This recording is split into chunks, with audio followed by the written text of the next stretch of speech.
Nada.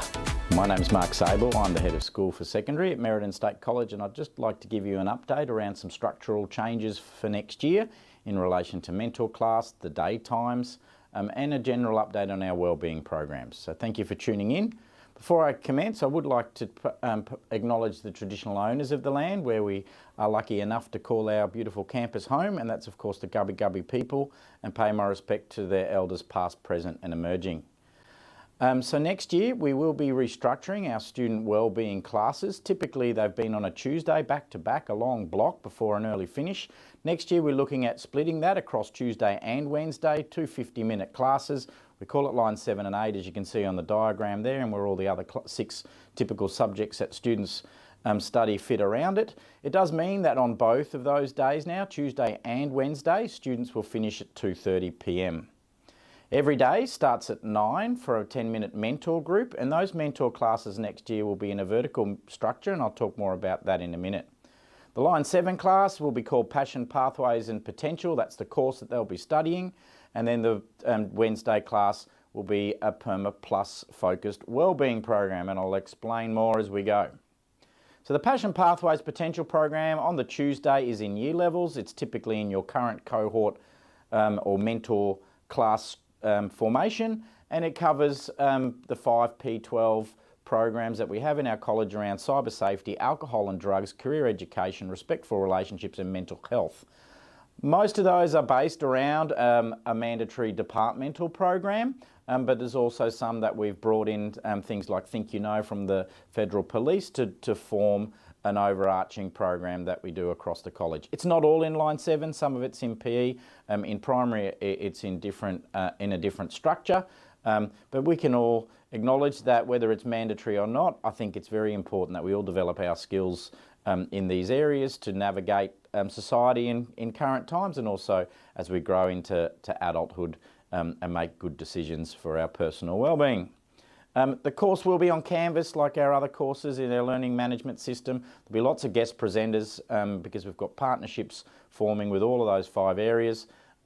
You'll be reported on in behaviour and effort for each term. There will also be year level assemblies and celebrations happening in this time, and as I said, they'll be in your almost complete your current mentor class composition. The Wednesday class will be called Wellbeing, and it's focused on Perma Plus. I'll talk a bit more about that in a sec. Canvas, it's also houses this course. There's lots of project work. There's not a lot of theory. It's kind of a lot of activity based projects, and it's also that vertical structure. It'll include things like a focus on empathy, mindfulness, sleep, nutrition, gratitude, and it's all around improving your personal mental fitness. So as I said, the mentor group and the wellbeing class on Wednesday are vertical.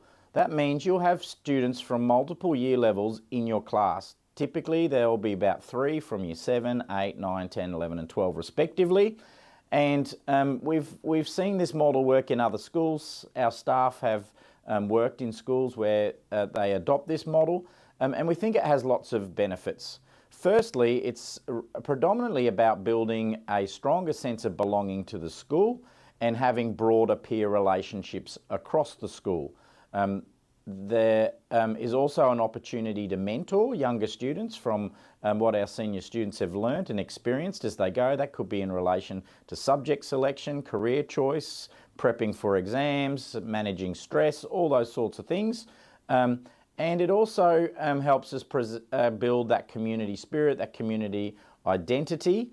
And we will be focusing on a lot of explicit relationship building, because we know that some students very naturally and easily make new friends, and other students find it quite difficult. So we will deliberately be looking to build student skills to make new friends and really allow that to grow in this vertical class structure.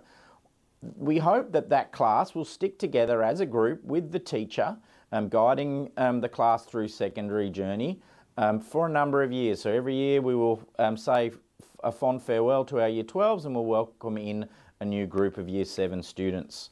So they'll look a little bit like that. There'll be roughly 12 to 13 mentor classes in each community, and as I said, they'll be from years 7 to 12.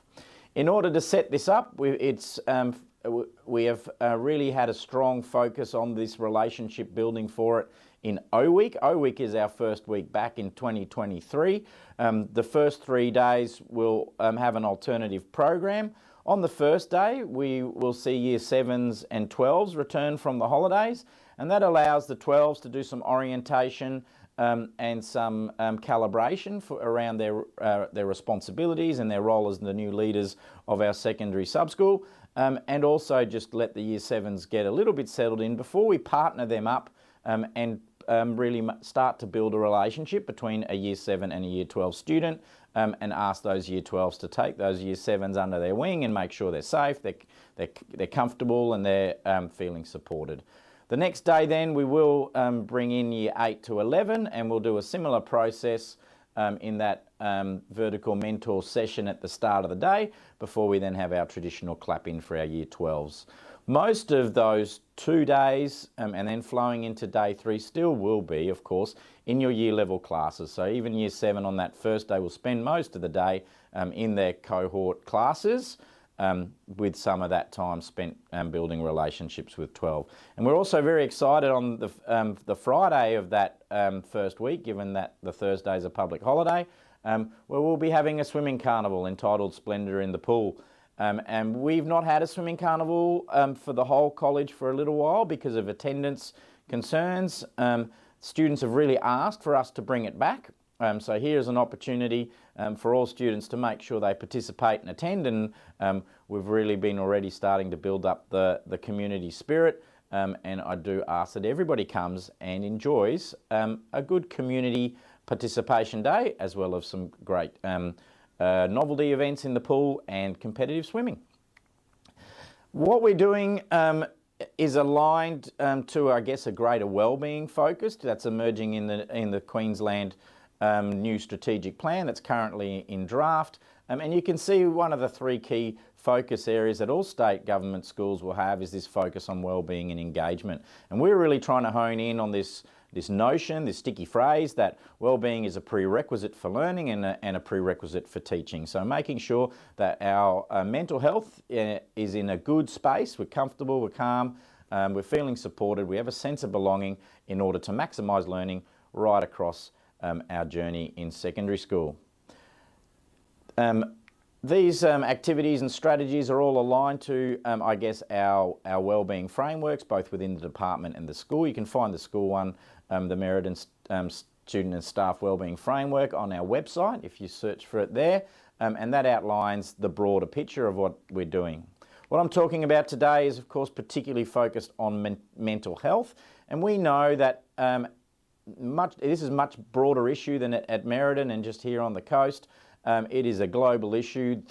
We are still in unprecedented times to some extent, and the World Health Organization, as you can see there, is reporting those increased levels of depression, lower levels of confidence and optimism being reported across the globe for a broad range of reasons, and students are reporting the same at a school level. So what you see on the screen now is our results from the Student Engagement and Wellbeing Survey that 1,000 students participated in last year.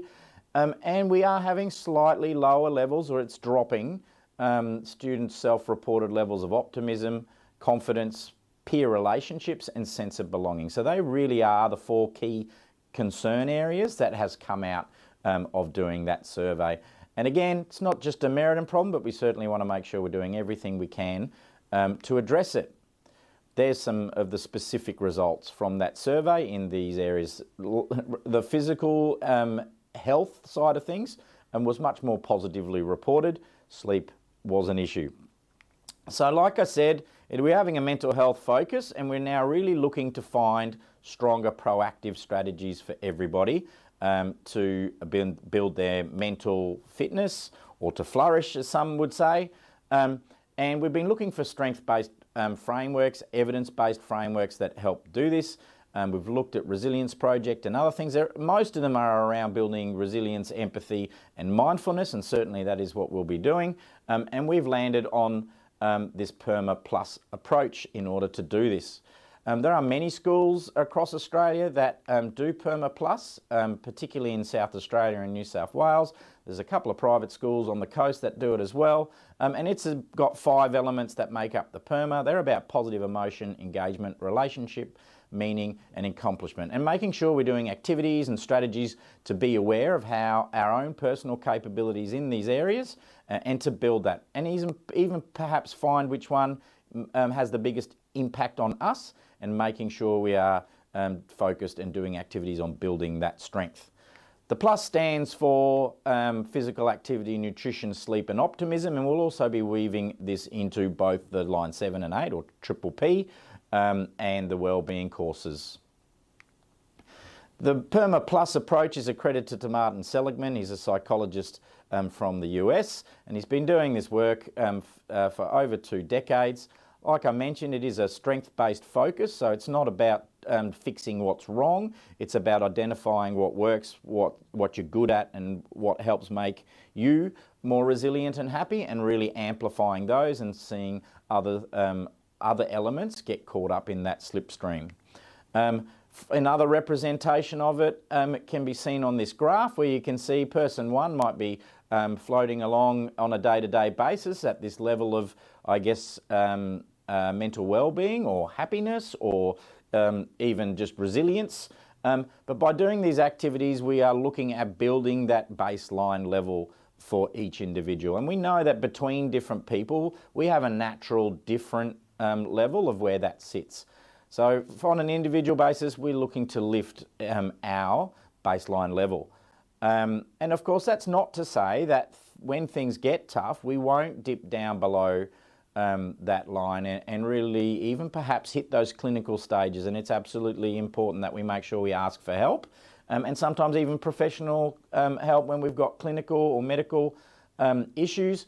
We're continuing, of course, our programs with our 3 guidance officers, our school-based youth health nurse, our community education counsellor, our fabulous team of community leaders, when things do go wrong. And we're strengthening our partnership with Headspace. That will really help, I guess, increase our capacity and understanding of what to do when we do reach those lower parts of our roller coaster journey, I guess, through life. So that's the how and why and what we're doing for next year in terms of well-being and those opportunities, I guess, that we're creating for that sense of belonging and relationships in the vertical mentor and well-being programs. I'm looking forward to students giving it a good go and hearing the feedback. Don't forget also that we're continuing to provide parents and students with the school TV resource that you can find on the bottom of our webpage, a little link. We will continue to publish through our Facebook page a topic each month that we think is relevant to you. It's made possible via the funding of the PNC, so thank you for that. And you'll find by searching there when you need to find information on a certain topic, it provides a whole range of quality assured resources and strategies and ideas that you can discuss either with your parents or your children as you need and when you need it. So please do make use of that resource and contact our school if you need some help finding them. All right, thank you very much for tuning in. I hope you have a fantastic holiday, and I look forward to seeing you in 2023. Thank you. Bye-bye.